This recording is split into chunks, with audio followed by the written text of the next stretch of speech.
एक बात मैं आपसे पूछ रही हूँ, 2 स्मॉल कैप फंड है, दोनों ने अच्छे रिटर्न दिए, लेकिन आपको सिर्फ एक फंड चूज करना है, तो आप कैसे चूज करेंगे? क्या सिर्फ हाईएस्ट रिटर्न देखकर या फिर उस फंड के पीछे की कहानी समझकर? आज हम एग्जैक्टली वही करने वाले हैं। आज हम कंपेयर करेंगे Nippon India small cap fund और बंधन स्मॉल कैप फंड को, लेकिन सिर्फ रिटर्न्स ही नहीं देखेंगे, हम देखेंगे कि ये फंड पैसे को कैसे इन्वेस्ट करता है, कितना रिस्क लेता है और किस इन्वेस्टर्स के लिए कौन सा फंड बेटर हो सकता है। तो ये जो 2 फंड को मैं डिस्कस करने वाली हूँ, ये बस एग्जांपल के लिए है, ये आपको कोई मैं फाइनेंशियल एडवाइस नहीं दे रही हूँ, मेरे तरफ से कोई रिकमेंडेशन नहीं है। कोई भी इन्वेस्टमेंट करने से पहले आप अपनी तरफ से रिसर्च जरूर कर लीजिएगा। इस वीडियो को बनाने का मकसद यही है कि आप एक इन्फॉर्म्ड और जागरूक इन्वेस्टर बने। किसी भी फंड को समझने का सबसे पहला स्टेप होता है उसकी इन्वेस्टमेंट फिलॉसफी को समझना। ये बिल्कुल वैसे ही है जैसे 2 क्रिकेट कैप्टन की स्ट्रेटेजी अलग होती है। एक कैप्टन एग्रेसिव बैटिंग करता है और दूसरा विकेट्स बचाकर मैच जीतता है। दोनों ही मैच जीत सकते हैं, लेकिन उनका अप्रोच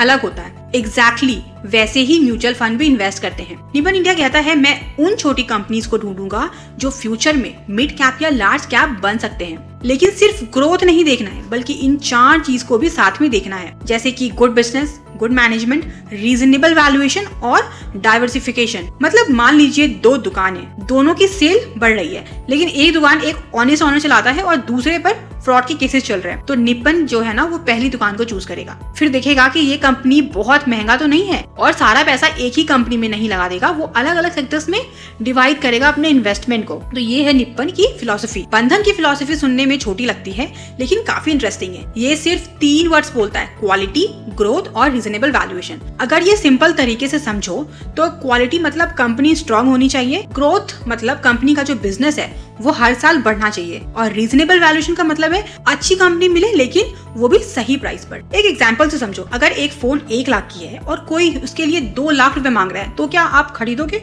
बिल्कुल नहीं। प्रोडक्ट अच्छा है पर प्राइस गलत है। बंधन भी इसी लॉजिक से इन्वेस्ट करता है। इन दोनों फंड्स के फिलॉसफी जो है वो ऑलमोस्ट सिमिलर है, पर डिफरेंसेस एग्जीक्यूशन में है, जैसे कि दोनों कौन सी कंपनीज को फ्रीक्वेंटली बाय और सेल करते हैं, कितना रिस्क लेते हैं, और इसी वजह से इनके नंबर्स भी काफी अलग दिखते हैं। अब आते हैं AUM पर। निपन का AUM है 74,604 करोड़ और बंधन का है 27,219 करोड़। अब लोग सोचते हैं कि जिसका AUM बड़ा है वो बेटर है, बट ये हमेशा सही नहीं होता है। इमेजिन आपको 10 लोगों के लिए पिज्जा बनाना है, ये इजी है राइट? बट अगर आपको बोला जाए कि 500 लोगों के लिए पिज्जा बनाना है तो ये उतना इजी नहीं लगेगा। एग्जैक्टली यही प्रॉब्लम होता है बहुत बड़े फंड्स के साथ। निपन के पास बहुत पैसा है, इन्वेस्टर ट्रस्ट भी काफी स्ट्रांग है, लेकिन इतने बड़े फंड को मैनेज करना भी काफी डिफिकल्ट है। बंधन कंपैरेटिवली छोटा है, कभी कभी छोटा फंड्स जल्दी अपॉर्चुनिटी को कैप्चर कर लेते हैं। निपन का एक्सपेंस रेशियो है 0.54% और बंधन का है 0.33%। सो नेक्स्ट है टर्नओवर रेशियो। बहुत इंपॉर्टेंट मैट्रिक्स है और बहुत कम लोग इसे समझते हैं। पर्सनली ये नंबर मुझे बहुत पसंद है।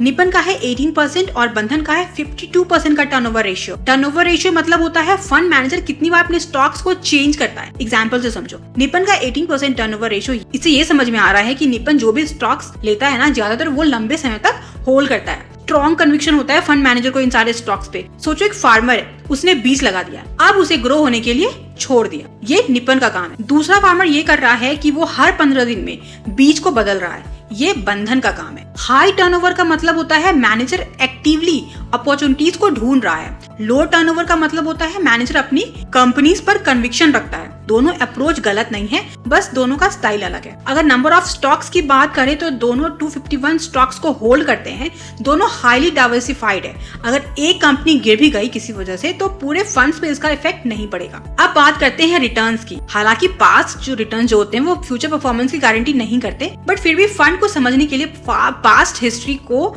जानना जरूरी है। सबसे पहले है ट्रेलिंग रिटर्न। लास्ट 3 इयर्स में निपन ने दिया है 18% का रिटर्न और बंधन ने दिया है 28% का रिटर्न। लास्ट 5 इयर्स में निपन का रिटर्न है 19.67% और बंधन का है 21.28%। दोनों केस में बंधन ने बेटर रिटर्न दिया। बंधन के पास ओनली 5 इयर्स का डेटा है, क्योंकि ये स्मॉल कैप फंड्स हैं, तो कभी भी आप सिर्फ 3 इयर्स का रिटर्न देखकर फंड मत चूज कीजिएगा। स्मॉल कैप की जो साइकिल होती है बहुत लंबी होती है, हमेशा लॉन्ग टर्म के लिए आपको सोचना चाहिए स्मॉल कैप फंड्स में। पर्सनली मेरे हिसाब से मोर देन 10 इयर्स में आपको इन्वेस्ट करना चाहिए। अब आते हैं रोलिंग रिटर्न्स पर। मेरे हिसाब से ये रिटर्न्स नॉर्मल रिटर्न से भी काफी इंपॉर्टेंट है, क्योंकि रोलिंग रिटर्न से हमें फंड की कंसिस्टेंसी का पता चलता है। यहाँ पर भी बंधन का देखेंगे 3 और 5 ईयर्स में बंधन बेटर परफॉर्म कर रहा है। अब आते हैं रिस्क रेशियो पर। अब सबसे इंटरेस्टिंग मैट्रिक्स है अल्फा। अल्फा का मतलब है मार्केट जितना रिटर्न्स दे सकता था उसके ऊपर फंड मैनेजर ने कितना एक्स्ट्रा वैल्यू क्रिएट किया है। बंधन का अल्फा है 8.41 जो काफी हाई है, मतलब स्टॉक सिलेक्शन जो है वो रिसेंट ईयर्स में काफी स्ट्रॉन्ग रहा है। और निपन का है 0.32, ये अपनी कैटेगरी से बेटर अल्फा जनरेट कर रहा है। नेक्स्ट है बीटा। बीटा बताता है कि बेंचमार्क के कंपैरिजन में फंड कितना मूव करता है। निपन का बीटा है 0.86 और बंधन का है 0.91। दोनों 1 से नीचे, मतलब बेंचमार्क जितना मूव करता है ये फंड उससे थोड़ा कम मूव करते हैं। दोनों का जो डिफरेंस है वो बहुत बड़ा भी नहीं है।